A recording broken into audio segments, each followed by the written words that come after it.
Hi everyone, it's Thursday night, the 2nd of July, and day 184 of Living the Dream. Last night I wrote down the following power statement for this morning so I could start my day strong.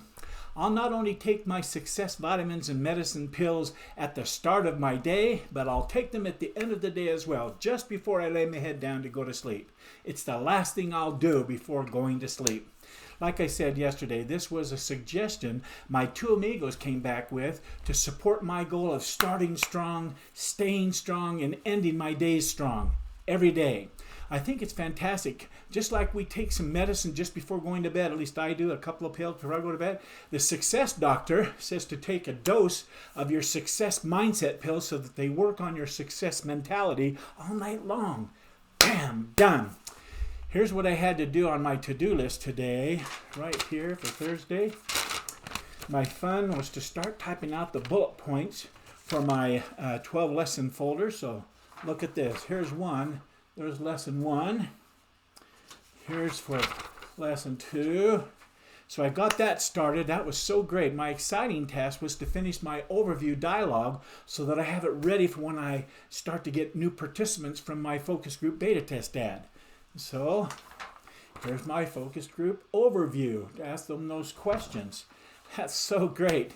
Every webinar that I do will have folks asking questions from any one of several of my 12 sequential step lessons to achieving total business alignment. And that's why I want to have these thoughts in my head and the folders ready to go so I can answer them accurately. Next, Croy asks, get honest with yourself. What didn't go well today, Marty? Or what could you have done better today? Did you wake up early and start strong? Check. Did you start your morning with power? Absolutely did, especially with that new success pill stuff from the pill box every morning and every night. Were you productive throughout your day? Well, I just show you some more pieces through the portal of my mind to the world of the physical. Did you move the most important things through? Yes, I did. Did you move those goals forward? Yes, I did. Did you show up today as the person you wanted to be, that you felt you needed to be? Absolutely. What about your personal time with Kathleen? Were you present? Yes. 5:30. I'm home. She's home. It was great. I summarized these get honest with yourself questions by asking, were you honest with yourself today, Marty, about your task? In other words, did you keep your commitments and promises you made this morning? Well, the most important task that I had on today's to-do list was to type up my list of family members I want to do dual calls with, so to speak. So take a look at this. There it is, all of them. And I put some dates. I'm going to mark on these columns every time I call, boom, boom, boom, so I can get a sense of who I'm forgetting and who I'm not. So that was so great to do. I'm so happy about that. Now, the next question is, what movies did you watch in your mind today, Marty? Did you make time for them? And were there any new movies that your two amigos put onto the screen of your mind during the day today? In other words, did you make any new movies today?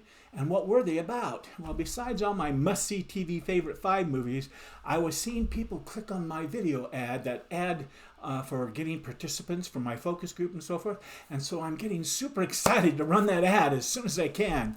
Next, Croy asked, was there anything that didn't go well today, Marty? In other words, was there one thing you could have done better? What one thing would that be that would make all the difference going forward? Another way to say it is, what's the one thing you'd want to get done tomorrow and every day thereafter? Even if the day goes sideways doing it, you'd still feel like success because you got it done. What would that one thing be? And once you've decided what it is, put it into a power statement so you can start your day strong. Well, if this week is any reflection of how doing one particular thing can make all the difference, I would have tomorrow's power statement say this. I will keep doing the prioritizing step every morning, and then keep those promises I make to myself each morning, because these steps, these actions, these commitments are playing a huge part in my motivation every morning. It's fantastic. Next, Corey asked, were there any mistakes or failures that you may have had today that you can turn into a tool of success going forward? Well, there weren't any failures or mistakes today, at least as far as I can remember. Today went pretty smoothly.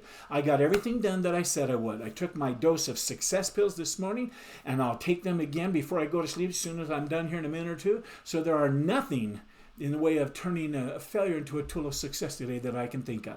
The next step in my end of the day success routine is to rate my day's effort. And so I gave today an 8. I say 8 because I not only worked at the speed of 8 today, I also set the table for tomorrow to be a successful, fantastic day too. So I'm looking forward to tomorrow. Okay. I want to end the day strong. Here's what I came up with that I'm grateful for today. I'm grateful for my Bitmoji. Let me show you what I'm talking about. Let me find that here real quick. Okay, there we go.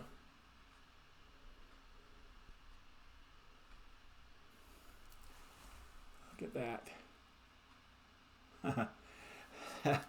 All my kids have their own Bitmojis, and they've been doing it for quite some time in our family texting. And so I decided to be quiet about it and get an app, Bitmoji, and come up with my own Bitmoji, answering all the questions: size, face, hair, color, eyes, size, and all that stuff. And I figured it out, and I got my keyboard working on my phone, so I've been sending them some Bitmojis. It's so funny. They're excited. Anyhow, next, I'm grateful for the principle of the law of opportunity, and one of its foundational principles says opportunities don't happen. Opportunities don't happen. You create them. You create them. This is exactly what Chris Grosser said, who is the senior sales consultant of Tesla. Mr. Grosser successfully founded and launched his own profitable photography company at the age of 18. His work has since been viewed by millions of fans in over 85 countries worldwide. So he's all about creating opportunities. I'm also grateful for the principle that says the success you'll find from living life to your full potential is its own reward. The fact is that one day we'll all look back on our lives with some degree of regret. Some of you might even say to yourselves, I wish I would have done such and such, or I had a chance to be such and such, but I was too scared, or I could have been a great such and such if I had just put the time in, and on and on and on. It's my hope that with my Living the Dream coaching package, I'll be able to give you and my beginner entrepreneurs both the motivation and the tools to achieve your full potential in life, so that when you look back on your life one day down the road, your regrets will be few indeed. And you'll be able to say, I achieved my full potential because I was living the dream. Oh, I love that. I certainly hope that I'll be able to say that about myself too and have very few, if any, regrets. Anyway, so ends another great day. I'll see you tomorrow night right here at my laptop. And so until then, I wish you continued success. Good night.